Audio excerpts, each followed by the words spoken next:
श्री स्वामी समर्थ. सर्व आत्म्यांना माझा नमस्कार. नित्यनेमाने आपण आईची सेवा करत असलो की आपला प्रत्येक दिवस आनंदात जातो. आपल्याजवळ सोने, चांदी, पैसा जास्त प्रमाणात असू दे किंवा थोड्या प्रमाणात असू दे, ह्याचा आपल्याला उपयोग फक्त बाह्य गोष्टींसाठीच होतो. पण आंतरिक सुख फक्त आणि फक्त आईच्या सेवेनेच प्राप्त होतं. आणि मला तरी वाटतं ह्या कलियुगात जास्त बाह्य सुखापेक्षा आंतरिक सुख महत्त्वाचं आहे.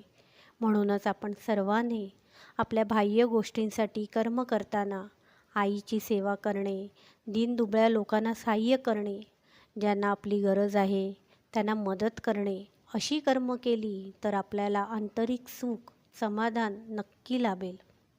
खरं तर ह्या सर्व गोष्टी महत्त्वाच्या आहे, जेणेकरून आपण आपलं आयुष्य योग्य व जसे हवे तसं व्यतीत करू शकतो. कारण ह्या कर्मांमध्येच इतकी ताकद असते, इतकी सकारात्मक ऊर्जा असते की बाकी कोणत्याच गोष्टीची फारशी गरज पडत नाही. आणि जरी पडली तर मनावर ताण येत नाही, कारण नकारात्मक ऊर्जेपेक्षा आपली सकारात्मक ऊर्जा वरचढ ठरते. म्हणूनच जितकं जमेल तितकं आपल्याजवळ जे आहे त्यात समाधान मानणे, कशाची जास्त हाव न धरणे, ह्या गोष्टींमुळे आपल्या मनावर फार खूप असा चांगला प्रभाव पडतो. आपल्याला कसली चिंता उरत नाही, कारण आपल्याला आपल्या आईची साथ जाणवते. कोणीही कितीही कसंही बोललं वागलं तरी आपल्यावर त्याचा काहीच प्रभाव पडत नाही. सगळं कसं छान, सुंदर, शांत असं वाटतं. हे फक्त घडतं कारण आपण आईचा हात धरून आयुष्य व्यतीत करत असतो. आणि खरं सांगू, आपण जेव्हा आईच्या सान्निध्यात राहायला सुरुवात करतो तेव्हा आपल्या मनातल्या सर्व इच्छा कळत नकळत कधी पूर्ण होतात आपल्याला कळत देखील नाही.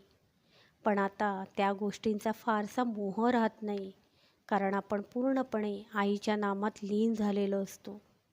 खरं तर जेव्हा आपण सर्व अपेक्षा सोडतो तेव्हाच आपल्या इच्छा पूर्ण होतात. हे माझे स्वतःचे अनुभव आहेत. फक्त इतकंच, आईची साथ कधीच सोडू नये. अडचणी, संकट आली तरी निघून जातील.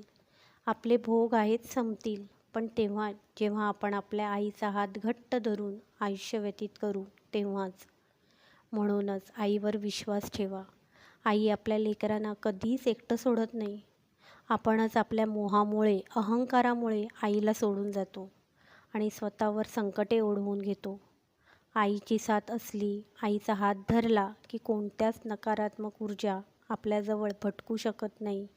आणि जरी जवळ आल्या तरी आई आपल्यासोबत आहे हे बघून त्या आपल्यावर हावी होण्याची हिंमत करत नाहीत.